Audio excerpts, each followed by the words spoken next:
शबाना खाला अपनी चारपाई पे इस अंदाज में बैठी थी कि बस टाइम हो गया है, मैं उठती हूँ और चूल्हे पे जाके रोटियां पकाती हूँ। सालन वो पका चुकी थी कि उसी वक्त उनके कानों ने एक अजीबो गरीब आवाज को सुना। उन्होंने देखा कि घर की कच्ची दीवार के ऊपर एक बिल्ली चलती हुई आ रही है। आहिस्ता आहिस्ता वो कदम बढ़ाती हुई आगे बढ़ रही है, लेकिन उसके मुंह से जो आवाज़ निकल रही थी वो बिल्ली की आवाज़ नहीं थी। वो ऐसा लगता था जैसे कोई और जानवर ज़ोर ज़ोर से गुर्रा रहा हो, अजीब सी आवाज़ निकाल रहा हो। एक ऐसे गुराने की आवाज़ थी जो ना ही कुत्ते की आवाज़ थी ना ही बिल्ली की आवाज़ थी, बहुत अजीब व गरीब सी थी। उस आवाज़ से चौंकी थी, तभी उन्होंने मुड़ के देखा तो सामने एक बिल्ली आ रही है। ये गुराहट उसके मुंह से निकल रही है। वो समझी शायद ये कोई बिल्ली है और गुस्से में है और गुरा रही है, हो सकता है ऐसा ही हो। वो बिल्ली चलती चलती उनके दीवार के ऊपर ही चलती चलती उनके दरवाजे तक पहुंची, और जैसे ही दरवाजे पे पहुंची तो उस बिल्ली ने उनके सहन के अंदर छलांग लगा दी। जैसे ही बिल्ली ने सहन के अंदर छलांग लगाई, उसी वक्त शबाना खाला बिल्ली को ही देख रही थी। वो गुराती हुई बिल्ली जैसे ही नीचे जमीन पे गिरी, उन्हीं के आंखों के सामने वो बिल्ली गायब हो गई।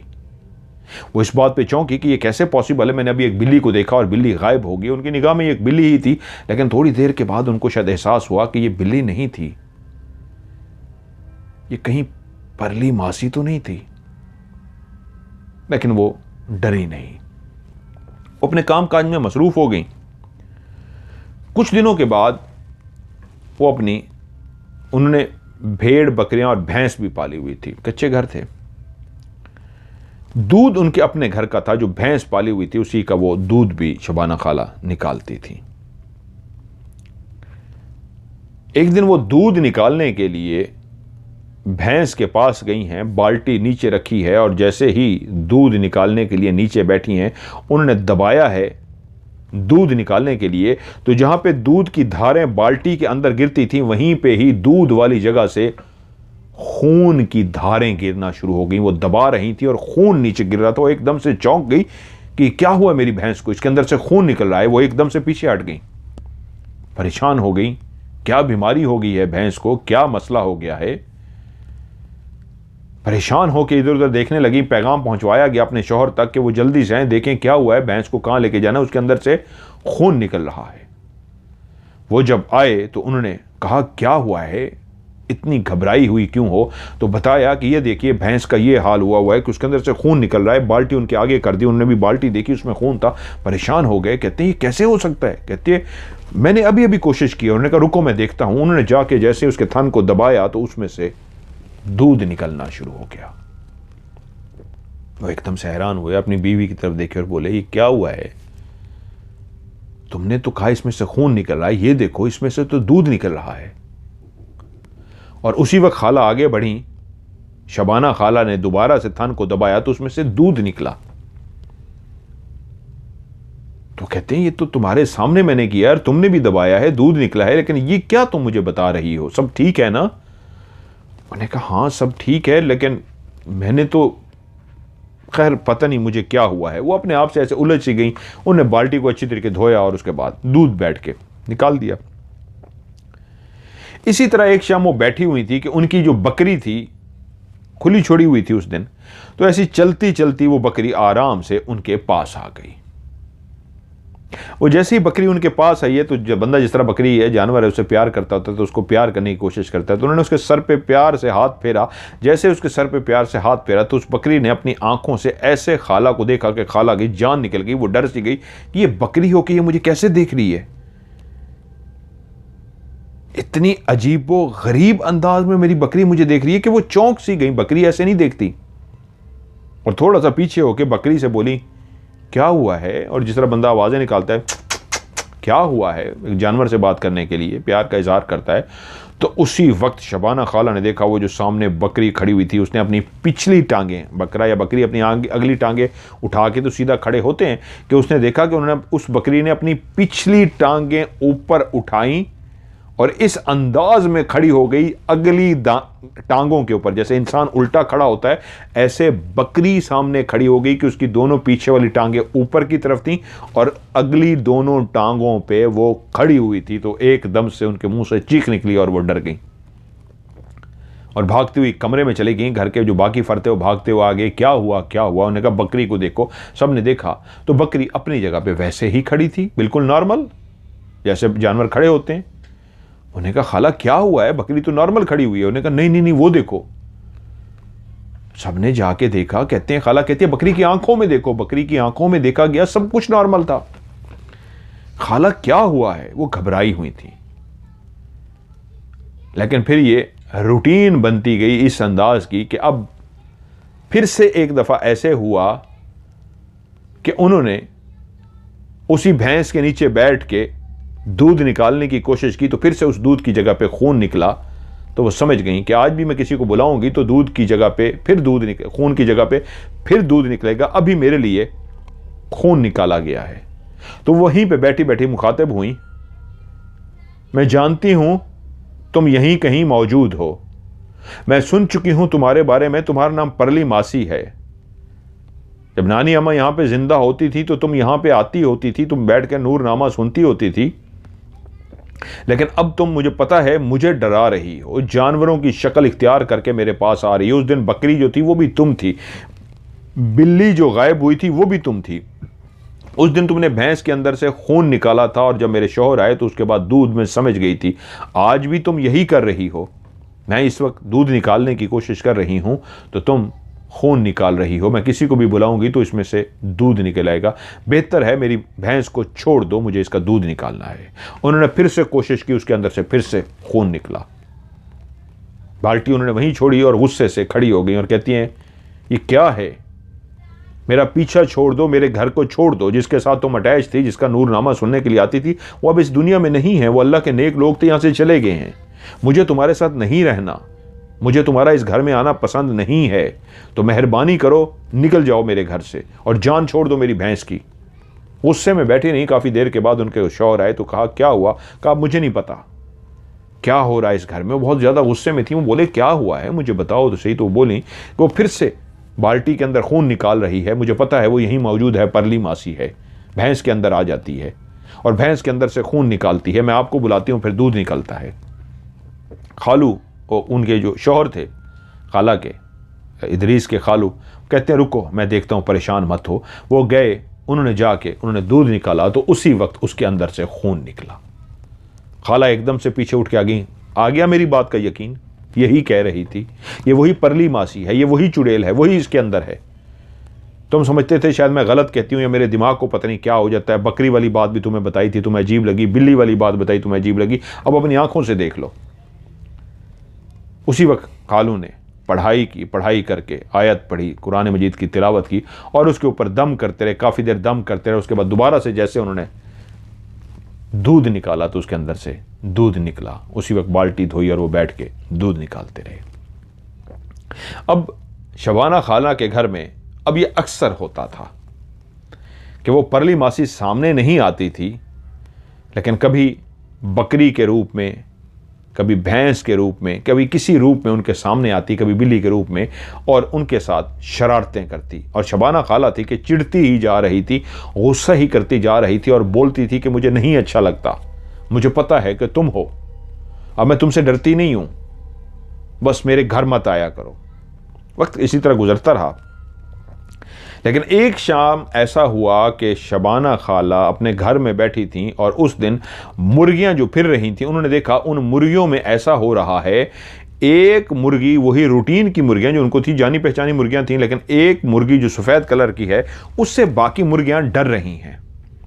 वो पीछे पीछे जाती है और सारी भागना शुरू कर देती हैं। उन्होंने दूर से देख लिया कि मुर्गियों के चीखने की या बोलने की आवाज़ आ रही है। वो चौंकी, क्या हुआ है मुर्गियों को? मुर्गियां अजीब सी आवाज़ें निकाल रही थी। तो उन्होंने मुर्गी की तरफ देखा तो एक मुर्गी है जो सफ़ेद कलर की, उन्हीं के साइज़ की और उन्हीं की ही मुर्गी है, खाला की ही। लेकिन वो उनके पीछे जाती है तो मुर्गा भी और बाकी मुर्गियां भी भाग के आगे चले जाते हैं।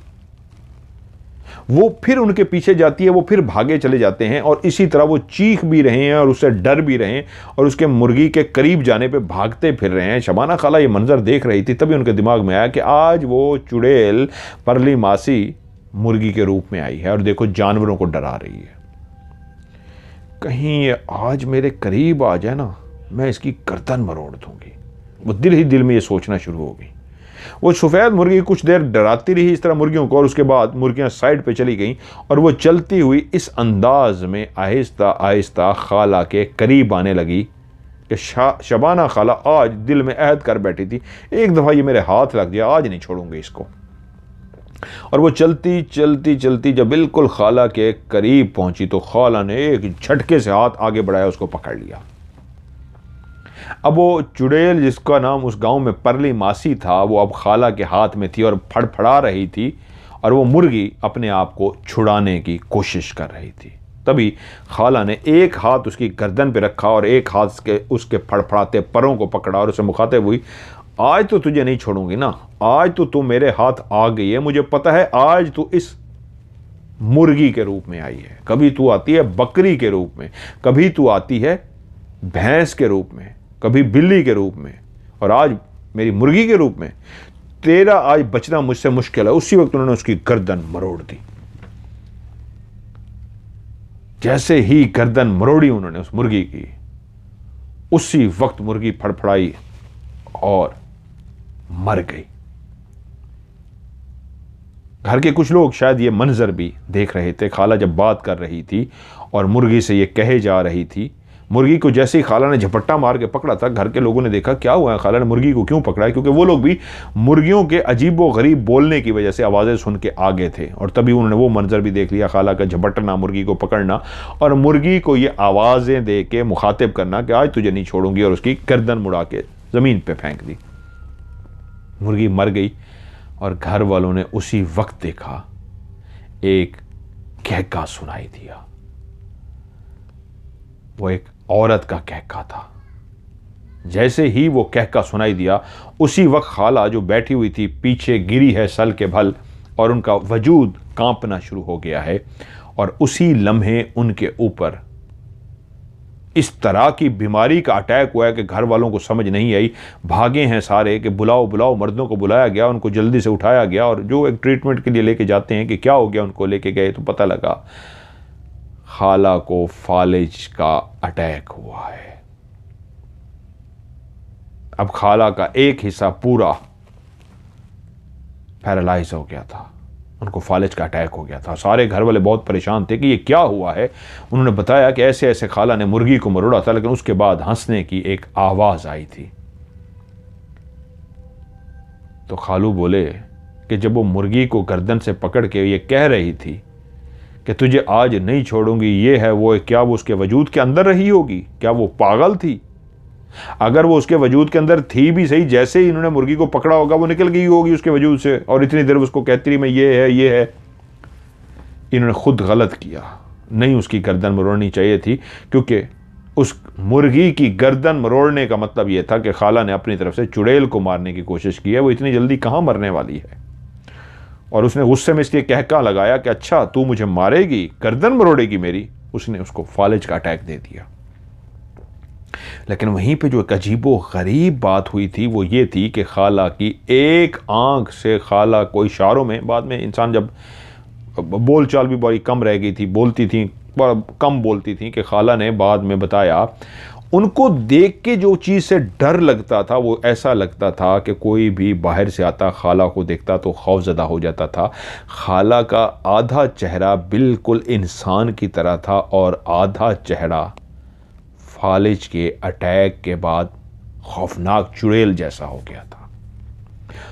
और खाला को एक आंख से इंसान नज़र आते थे और जिस आंख से वो फालिज हुआ था, वो फालिज वाला हिस्सा था, उस आंख से जब वो देखती थी तो झटके मारना शुरू कर देती थी, मतलब हिलना शुरू कर देती थी, जिससे लगता था कि कुछ उनको नज़र आ रहा है। फालिज के कुछ अरसे के बाद वो बिस्तर पे ही लेटी थी कि जब उन्होंने पहली दफ़ा किसी को ऐसे देखा तो घर में मौजूद बाकी लोग भी देखना शुरू हो गए कि ये क्या देख रही हैं। बड़े गौर से देखना शुरू हो गई और एक हिस्से को हिलाने की कोशिश करती रही और फड़कना शुरू हो गई। तो वो सारे भागे उनको पकड़ने के लिए कि क्या हुआ है। वो बोल नहीं सही तरीके पा रही थी, और जब उनको नॉर्मल किया गया, वो रिलैक्स हुई, तो उन्होंने बताया इशारों में कि मेरी इस आंख से वो मुझे नज़र आ रही थी, मैंने उसको पहली दफ़ा देख लिया है, परली मासी को।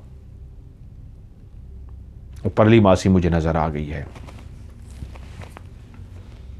उसके बाद अब खाला मुसलसल बताती कि जो हिस्सा चेहरे का बिल्कुल इंसानों की तरह था, वहाँ वो सबसे बातें करती, उसी आंख से देखती और उसी आंख से सबसे बातें करती, और जिस हिस्से में फालिज का अटैक था उस हिस्से की आंख से उसको वो मुसलसल सामने खड़ी हुई, कभी हंसती हुई, कभी आती हुई, सीढ़ियों पे चढ़ती हुई, दरवाजे से निकलती हुई, पास बैठे हुए, क्योंकि एक दफ़ा फैमिली बताती है वो सारे बैठे हुए थे, खाला अपनी चारपाई पे लेटी हुई थी, कि अपने पास इस अंदाज में देखना शुरू हो गई कि हम समझ गए कि जब इस अंदाज में वो देखती हैं तो उस वक्त उनको वो परली मासी नज़र आना शुरू हो जाती है। और वो परली मासी को एक टिकटिकी बांधे देखी जा रही थी और कांपे जा रही थी। और हम समझ गए, और हमने चारपाई की उस जगह पे देखा जहां हमें वो नज़र नहीं आ रही थी, लेकिन हम समझ गए यहाँ पे वो परली मासी, वो चुड़ैल बैठी हुई है और खाला उसको देख पा रही है। अब खाला जब बेहतर हो रही थी, आहिस्ता आहिस्ता रिकवर होता है जब फालिज में भी, तो बताना शुरू हो गया कि मैंने उसको सिर्फ बिल्ली के, बकरी के, भैंस के इस तरह रूप में आते हुए देखा था, लेकिन इस तरह कभी मेरे सामने नहीं आई थी। फालिज के इस अटैक के बाद तो वो खुल के मेरे सामने इस तरह आ गई है कि अब मुझे बहुत परेशान करती है, वो मुझे बहुत डराती है, यहाँ तक कि रात को मैं नींद में सो रही होती हूँ। ऐसी एक रात पहली दफ़ा जब ऐसा हुआ कि मैं गहरी नींद सो रही थी कि उसने आके मेरी उसी टांग को, जो फालिज वाली टांग, तो उसको नाखून चुभे हैं। मैं एकदम से नींद से जाग गया हूँ कि किसने मेरे जिस्म को नाखून चुभोए हैं। जिस टांग पे फालिज था उस पे तो नाखून नहीं महसूस हो सकते थे, जो दूसरी टांग थी उसको उसने नाखून चुभोए थे, तो उस चुभन के एहसास की वजह से मेरी आंख खुली, तो मैंने देखा कि उसने मेरी उस फालिज वाली टांग को ऊपर उठाया हुआ है, और दूसरे जो सही थी मेरी टांग, पाँव, उसको वो हाथ के वो बड़े बड़े जो नाखून थे वो चुभो रही थी। और जैसे मेरी आंख खुली तो उसने हाथ में पकड़ी हुई मेरी टांग छोड़ दी और टज करके वो मेरी टांग चारपाई पे जाके गिरी, और वो कहके लगाना शुरू हो गई और मैं कांपना शुरू हो गई कि अब ये मेरे साथ क्या कर रही है। उस रात फिर मैं सो नहीं सकी, मैं रात सारी जागती रही, मैं डर गई थी। लेकिन ये सिलसिला फिर चल निकला।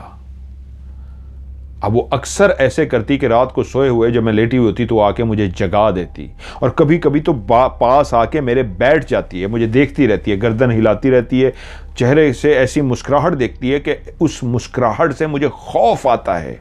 लेकिन वो पास बैठी मुझे देख रही होती है और मुस्कुरा रही होती है और मेरे पास बैठी होती है। मैं डर जाती हूँ मेरी इससे जान छुड़वाए, लेकिन ये मेरी जान नहीं छोड़ेगी। मुझे इतना पता है ये मुझे मार के ही दम लेगी, ये मेरा पीछे छोड़ने वाली नहीं है। वहीं पे जो भी आता खाला के ऊपर पढ़ पढ़ के दम करता, क्योंकि खाला का चेहरा वाकई वो वाला हिस्सा, बाकी हिस्सा ठीक हो रहा था जिस्म का, लेकिन वो जो चेहरा था वो चुड़ैल की तरह खौफनाक हो गया था। खाला को उनका चेहरा नहीं दिखाया जाता था, वो डर जाएंगी, लेकिन एक दफ़ा जब उनको शीशे में उनका चेहरा दिखाया गया तो वो डरने की बजाय बोली थी, ये तो उसी औरत का चेहरा है, आधे वाला, वही जिसको मैं देखती हूँ, वही परली मासी, उसका चेहरा भी तो ऐसे ही है, मेरा चेहरा तो बिल्कुल आधा उसी की तरह हो गया है। वो खुद बोल पड़ी थी कि उनका चेहरा उस परली मासी की तरह आधा खौफनाक था, और घर वालों को तो पहले ही पता था, इसलिए उनको शीशा नहीं दिखाते थे कि उनका चेहरा आधा इंसान का और आधा चुड़ैल का हो गया था। वहीं पे जिन्होंने मुझे कहानी भेजी है, मोहम्मद इदरीस, वो कहते हैं उस घर के बिल्कुल सामने वाला, गली के अंदर जो घर था खाला शबाना के घर के सामने, वहीं हमारे एक कज़न ने अपना एक नया घर बनाया, और इदरीस कहते हैं मेरी बहन की शादी उसी घर में हो गई। अब मेरी बहन बया के उस घर के सामने वाले घर में पहुंच गई थी जहां पे वो शबाना खाला रहती थी, और जो शबाना खाला आज भी डरती रहती थी, जिसके साथ मामलात हो रहे थे, वहीं पे ब्याह के मेरी बहन चली गई, और कुछ ही अरसे बाद शबाना खाला तो फौत हो गई। लेकिन अब उस चुड़ैल को रहने के लिए एक और घर चाहिए था। क्योंकि शबाना खाला के साथ वो जुड़ी हुई थी, उन्हीं को डरा रही थी, उन्हीं के साथ बैठती थी और उन्हीं से वो बातें करती थी, वो सारा कुछ बताती थी। जब शबाना खाला फौत हुई तो उस चुड़ैल को फिर से एक घर चाहिए था, और फिर वो उस शबाना खाला के फौत होते ही उस घर की छत के ऊपर चढ़ी, और छत की ऊपर चढ़ के उसने इर्द गिर्द हर घर को देखा, क्योंकि उसका अपना वो घर जो गली के अंदर बना हुआ पुराना कच्चा मकान जो काफ़ी अरसे से बंद पड़ा हुआ था वो टूट चुका था। लोगों ने अपने अपने घर बनवा लिए थे, अब मकान नए बनते जा रहे थे, वक्त बहुत पुराना हो गया था, उसका ठिकाना नहीं था। लेकिन उसने वहीं पे खड़े होकर इर्द गिर्द तमाम घरों पे उसने निगाह डाली, और उसके बाद उसने जंप किया बिल्कुल सामने वाले घर पे और उसकी छत पे पहुंच गई। ये वही घर था जहां मेरी बहन की शादी हुई थी।